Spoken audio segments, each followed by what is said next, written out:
दोस्तों आज अपन केवल इस एक्सरे को देख के सोचेंगे, विचार करेंगे कि क्या डायग्नोसिस हो सकता है, क्या डायग्नोसिस हो सकता है वो तो देखेंगे ही, लेकिन पेशेंट अपन ने तो अभी ओनली एक्सरे देखा है, लेकिन अपन देखेंगे कि पेशेंट अपने पास कैसे प्रेजेंट करेगा। तो सबसे पहले आपको इसको देख के क्या लग रहा है, दोनों तरफ डायफ्राम के नीचे एयर है, यानी एयर अंडर द डायफ्राम है। तो लेफ्ट हैंड साइड के अंदर जो एयर अपने को नजर आ रही है वो तो स्टमक की गैस भी हो सकती है, लेकिन राइट साइड के अंदर जो गैस है वो परफोरेशन को शो करती है। अब पेशेंट अपने पास कैसे आएगा? देखो, आपको कोई भी चीज़ आपको याद करनी है, कोई भी डिजीज याद करनी है तो उसके कुछ पॉइंट्स होते हैं। पहला पॉइंट मैं आपको बता दूं, पहला तो अपने पास होता है कि पेशेंट का सिम्टम्स क्या होंगे। सिम्टम्स मीन पेशेंट कैसे प्रेजेंट करेगा, अपने पास क्या तकलीफ लेकर के आएगा। सेकंड अपन बात करेंगे दूसरे, अब वो तकलीफ लेके आया तो अपन एग्जामिनेशन के अंदर एग्जामिनेशन अपन देखते हैं, इंस्पेक्शन में अपने को क्या मिलेगा, पाल्पिटेशन में क्या मिलेगा, परकशन में क्या मिलेगा। मीन अपन डायग्नोसिस कैसे बनाएंगे, सिम्टम्स के बेसिस पे नहीं बनाएंगे। ऐसे नहीं कि पेशेंट अपने पास एक्सरे लेकर के आ जाएगा और अपन देख के ही बता दे फटाफट। एक्सरे वो अपने आप थोड़े ना करा के आएगा अपने पास, तो वो तकलीफ लेकर के आएगा। तो अपन सबसे पहले उसका कराएंगे, सिम्टम्स चेक करेंगे, सिम्टम मतलब पूछेंगे उसको। दूसरा उसका एग्जामिनेशन लेंगे, एग्जामिनेशन इंस्पेक्शन पे अपने को कुछ नजर आएगा, या पाल्पिटेशन पे नजर आएगा, या फिर परकशन पे नजर आएगा। थर्ड अपन फिर एग्जामिनेशन करने के बाद में अपन उसका फिर इन्वेस्टिगेशन कराएंगे, लाइक एक्सरे करवा लिया, सोनोग्राफी करवा ली, MRI करवा लिया, CT स्कैन करवा लिया। इन्वेस्टिगेशन कराने के बाद में अपने को डायग्नोसिस का पता लग जाना चाहिए, है ना। तो अपन डायग्नोसिस बना देंगे। डायग्नोसिस के बाद में अपने को फिर पेशेंट को रिलीफ भी दिलाना है, तो रिलीफ दिलाना है मतलब ट्रीटमेंट देना है उसको। तो अब अपन इस केस के बारे में बात करते हैं। Air under the diaphragm mean क्या हुआ, न्यूमोपेरिटोनियम है। मीन न्यूमोपेरिटोनियम है तो वो परफोरेशन की वजह से हो सकता है। अब परफोरेशन पेरिटोनाइटिस का पेशेंट कैसे आएगा, तो चलो मैं एक केस ही बता देता हूँ। एक अपने पास मानो 35 ईयर का मेल पेशेंट आया, 35 ईयर का मेल पेशेंट आया। वो आके कह रहा है कि डॉक्टर साहब मेरे को क्या हो रहा है, एक तो पेट में बहुत तेज दर्द हो रहा है, मीन एब्डोमिनल पेन हो रहा है। एब्डोमिनल पेन के साथ में उसको क्या हो रहा है, आपने देखा उसका पेट में डिस्टेंशन हो रहा है, नजर आ रहा है अपने को, डिस्टेंशन हो रखा है। डॉक्टर साहब बिल्कुल पेट फूला फूला हो रहा है मेरा। दूसरी चीज ये हो गई। तीसरी चीज और क्या कंप्लेंट कर सकता है, वो कर सकता है कि डॉक्टर साहब वोमिटिंग हो रही है सुबह से, है ना। यानी जब से भी वो आ रहा है अपने पास वो हिस्ट्री देगा कि वोमिटिंग हो रही है, वोमिटिंग का मन कर रहा है, मीन नोजिया हो रहा है। इसके अलावा और क्या सिम्टम्स दे सकता है, इसके अलावा सिम्टम दे सकता है कि किसी मान लो सेप्सिस की वजह से, है ना, किसी सेप्सिस की वजह से अपने को परफोरेशन पेरिटोनाइटिस हुआ है, तो वो अपने को हिस्ट्री देगा। क्या हिस्ट्री देगा, डॉक्टर साहब फीवर आ रहा है, फीवर आ रहा है, लेकिन उसके साथ में चिल्स भी आ रही है, अपने को ठंड भी लग रही है। इसके अलावा और क्या तकलीफ हो सकती है, उसके अलावा शॉर्टनेस ऑफ ब्रेथ भी हो सकती है। ठीक है, तो परफोरेशन पेरिटोनाइटिस का पेशेंट अपने पास ये सिम्टम्स लेकर आएगा, डॉक्टर साहब abdominal pain, distension, vomiting, fever with chills and shortness of breath.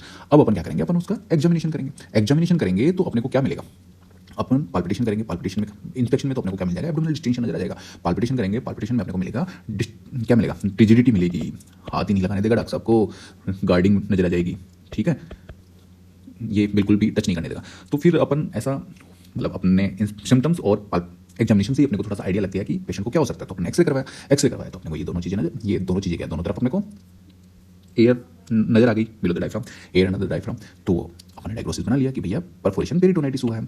अब आपको एक बार बता देता हूँ कि परफोरेशन पेरिटोनाइटिस के बारे में कि ये एक तरह से मेडिकल इमरजेंसी है पेशेंट के लिए, कि ऐसा यदि कोई आया है तो इमरजेंसी है।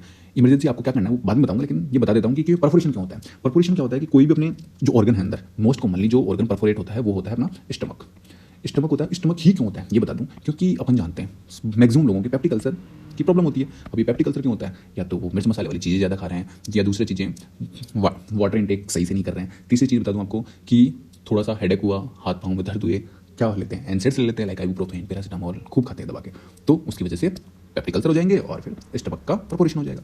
इसके अलावा और क्या क्या परफोरेशन, इंटेस्टाइन में परफोरेशन हो सकता है ना, और भी ऑर्गन परफोरेट कर सकते हैं। लेकिन याद रखना 2 ऑर्गन है, कौन कौन से, एक तो अपेंडिक्स और दूसरा है अपना गॉल ब्लैडर। ये कभी भी इनमें परफोरेशन होगा, इनके परफोरेशन की वजह से परफोरेशन पेरिटोनाइटिस नहीं होगा। ये मैंने आपको बता दिया। अब आगे अपन बात करते हैं ट्रीटमेंट की। ट्रीटमेंट में सबसे पहला अपन जो काम करेंगे वो करेंगे पेशेंट को रिससिटेट करेंगे। रिससिटेशन में अपने को क्या करेंगे, सांस में दिक्कत हो रही है तो आपको यानी मतलब समझो कि आप एयरवे कॉम्प्रोमाइज हो रहा है तो उसको देखेंगे, और रिससिटेशन के लिए आप जो भी करना है अपने को वो करेंगे सारी चीज़ें। अब इसके अलावा अपन ने देखा, हाँ एक क्या होता है कि सेप्सिस के जब साइन आते हैं ना तो उसमें क्या आते हैं, तो हार्ट रेट कॉम्प्रोमाइज हो जाती है, दूसरे मीन बढ़ जाती है, इसके अलावा BP कम हो जाती है पेशेंट की। तो अपने को इसके अंदर फ्लूइड स्टार्ट करना होता है, IV फ्लूइड स्टार्ट अपने को करना ही करना है इस वाले पेशेंट के अंदर, क्योंकि परफोरेशन हो रहा है, कहीं ब्लीडिंग भी हो सकती है, तो BP डाउन हो जाएगा, बंदा क्रैश कर जाएगा। ठीक है, तो अपने को बचाने के लिए ये करना पड़ेगा।